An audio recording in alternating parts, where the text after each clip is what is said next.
Hey there everybody, thanks for joining me for another one-man review. Today I'll be taking a look at a new Fantagraphics book called Skin. This is written by Mieke Versyp and illustrated by Sabien Clement. This is a lovely, lovely book that's really like quiet character study basically of two women whose lives intersect, but for the majority of the book they live their lives apart, and it's just the few moments where they come together and influence each other that become like the glue to the book, which is an interesting approach to me. And I was unsure how I felt about it until the end of the book. Like, I was really enjoying the read the whole time, but I wasn't sure about the structure of the book until the end, and then I quite liked it.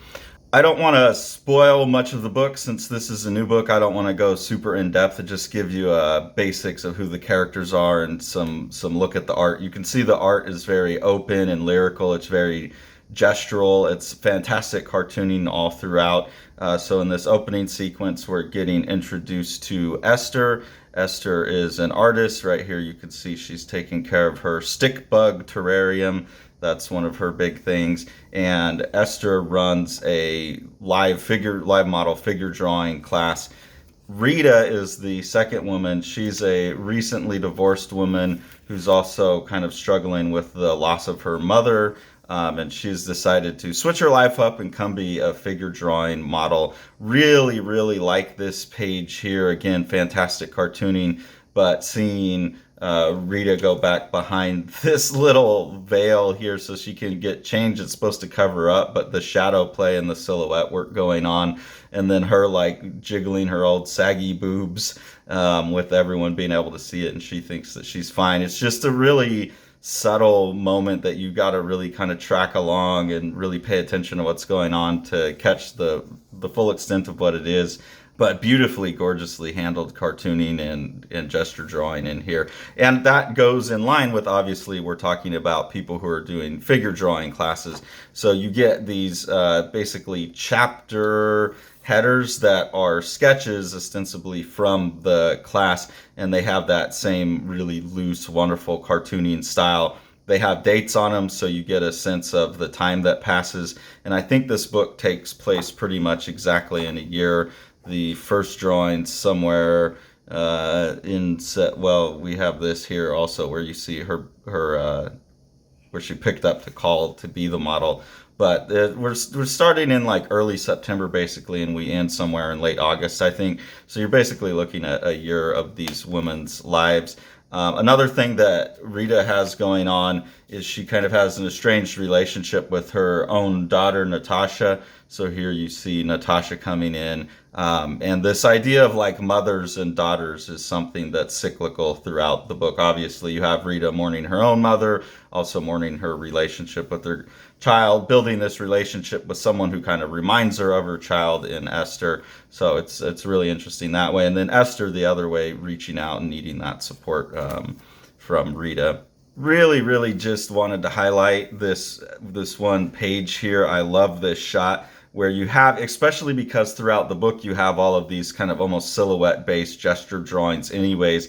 You're pretty comfortable reading these as figures standing upright, but then as your eye catches on to the rest of the picture, you realize that those are the shadows being cast. So a really sophisticated little trick that kind of relies on the fact that the majority of the book looks like this anyways.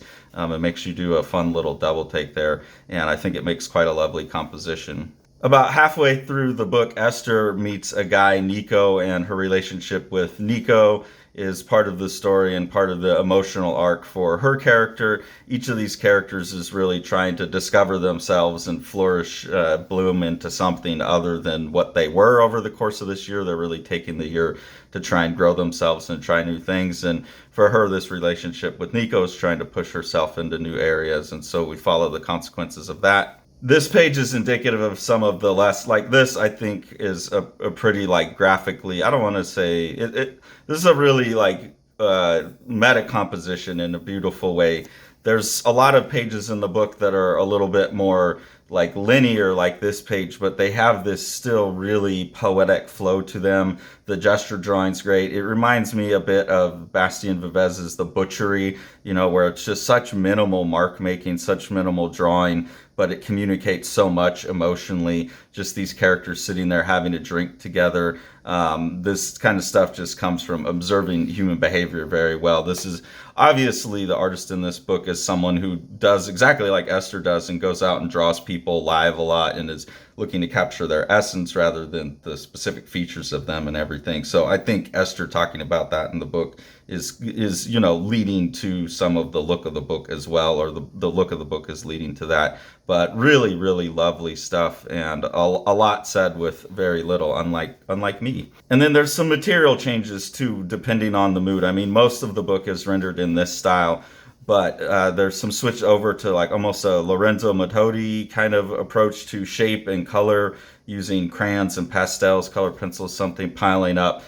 Beautiful color palettes, beautiful mood setting stuff all throughout. And then this was another spread that I just really, really love the illustration on both of these, so I wanted to highlight that. Like this, the lady in the cloak, like playing with the light. I just think that's such a lovely composition. And then the hung up shells of the stick bugs hanging in front of her blinds, and the slow, like this is where your eye level's at, and the slow increase of the width of the blind that you can see below your eye level. Just really, really subtle things that I think make for very sophisticated images. The writing in this book is really good too. There wasn't any like real one-line zingers that I could read out without spoiling stuff, so I didn't want to read any of the dialogue from the book, but I quite enjoyed the writing as well. And like I said, the structure of it I thought was like, I don't know why I get that these two people are coming together in this figure drawing class, but they don't relate much other than that, so I didn't know why we were focused on them until the end, and then they come together and the story really wraps up in a really, really satisfying way, in a way that I was like, hoping that these two characters would come together and all this would add up to something, and it really paid off in the end. So really enjoyed this book. It's a really, really high recommendation. I think it adds a lot to I don't know, it's not like I've never seen comics like this before, but there's a lot of play with form in here, and I think it at least is like making me rethink some of my vocabulary of how I lay out pages and stuff like that too. So really, really lovely book, high recommendation.